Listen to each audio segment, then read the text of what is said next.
Bonjour à tous, nous allons voir aujourd'hui la guérison par rapport au vice de l'acédie. On avait vu une tristesse déjà qui était l'envie, la tristesse du bien d'autrui. Aujourd'hui, l'autrui c'est Dieu. Et donc il y a un vice particulier, un combat, une guérison particulière sur ce vice qui est la tristesse de Dieu, la tristesse du bien divin, l'acédie. On l'avait vu, dans ce vice, on considère Dieu et sa volonté comme un mal. Le souverain bien, on le voit comme un mal en raison de la peine, du sacrifice que Dieu exige ou que la vie exige et nécessite pour obtenir les biens divins. Et donc on voit le bien divin comme un mal, parce qu'il est pénible parfois pour l'obtenir. Donc ce symptôme général de ce vice, on l'avait vu, c'est la fuite. La fuite de son devoir, la fuite de son état, la fuite des commandements, la fuite des conseils, etc. On fuit, on est un lâche, un déserteur. Ce vice tente tout homme, mais particulièrement, disons que c'est là que c'est le plus spectaculaire, le solitaire, le moine, ou l'homme solitaire, mais particulièrement le moine qui est seul avec Dieu. D'où cette envie pour lui de quitter sa cellule, de quitter sa solitude, de se déplacer, de voir des gens, de fuir. On avait vu, la fuite considère, c'est tout état. On fuit sa femme par le divorce, on fuit sa condition, on fuit son travail, son devoir d'état, son travail scolaire, son métier, on fuit son sexe même. On fuit, on n'assume pas la réalité, on fuit. Alors autant de prétextes qui sont dictés par la passion, évidemment. Face à cela, il n'y a qu'une chose à faire, ne pas fuir. Résister, rester sur place, mourir sur place, on pourrait dire. Mourir sur place, ne pas fuir. Il ne faut pas, dit Évagre, le pontique qui a été le grand docteur de l'acédie, il ne faut pas déserter sa cellule à l'heure de la tentation, si plausible que soient les prétextes que l'on se forge. Mais il faut rester assis à l'intérieur, c'est-à-dire rester sur place, être patient et accueillir vaillamment les assaillants, surtout le démon de l'acédie. Ne quittez pas la maison et n'esquivez pas la lutte. Et Jean Cassien ajoute, l'expérience prouve qu'on n'échappe pas à la tentation d'acédie en fuyant, mais il faut la surmonter en lui résistant. Car la fuite nous rend toujours plus faibles et l'adversaire nous attaquera toujours plus violemment.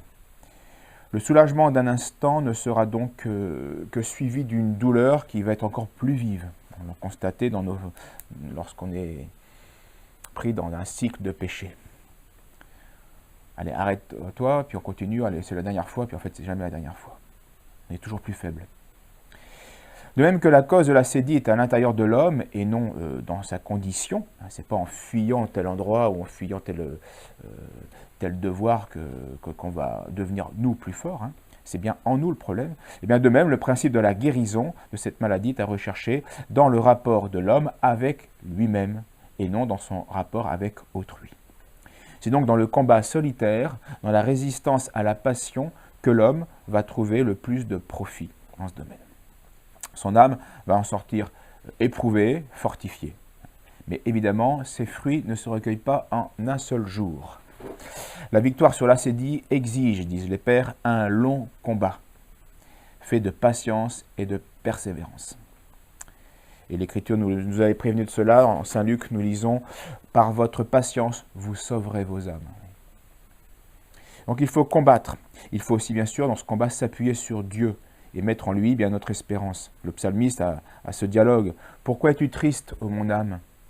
Et pourquoi me troubles-tu » Et réponse, « Espère en Dieu, car je le louerai. Lui est mon salut, le salut de ma face, lui est mon Dieu. » Donc la contemplation de Dieu et des biens futurs et de la gloire divine vont être évidemment un remède puissant pour anéantir la passion et les pensées d'acédie. Puisqu'on s'attriste de l'effort, du sacrifice qu'il faut faire maintenant, mais voyons ce qu'il va produire.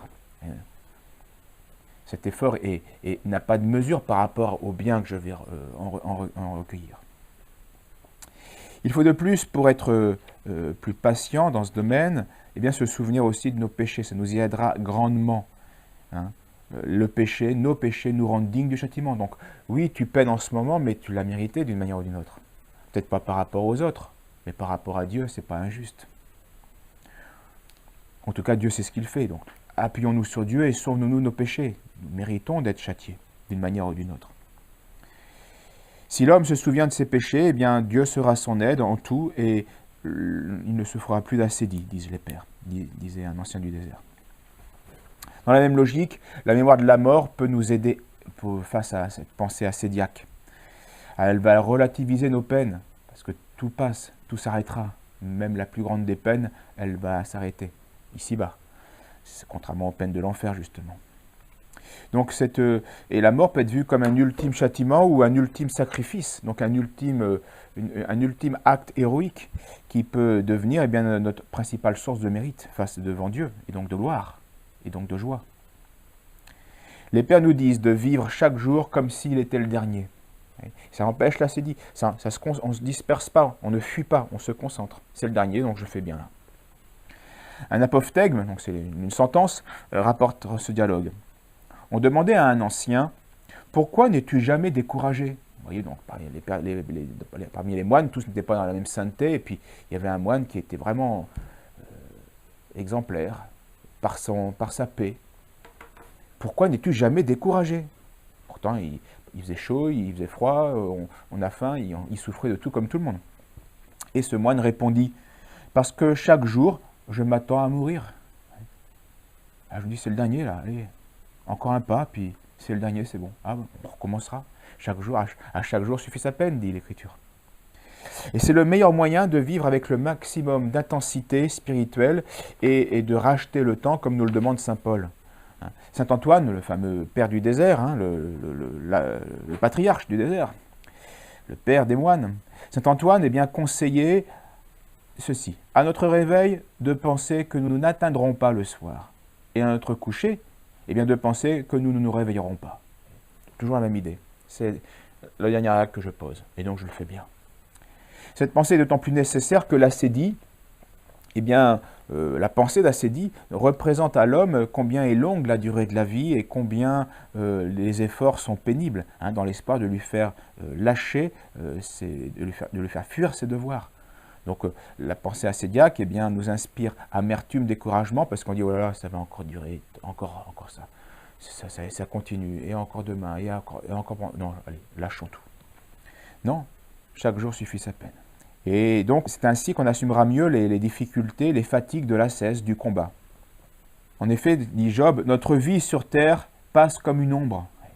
En fait, le temps passe très vite, et on le voit bien à partir d'un âge, le temps passe très vite, en fait. Même quand on souffre.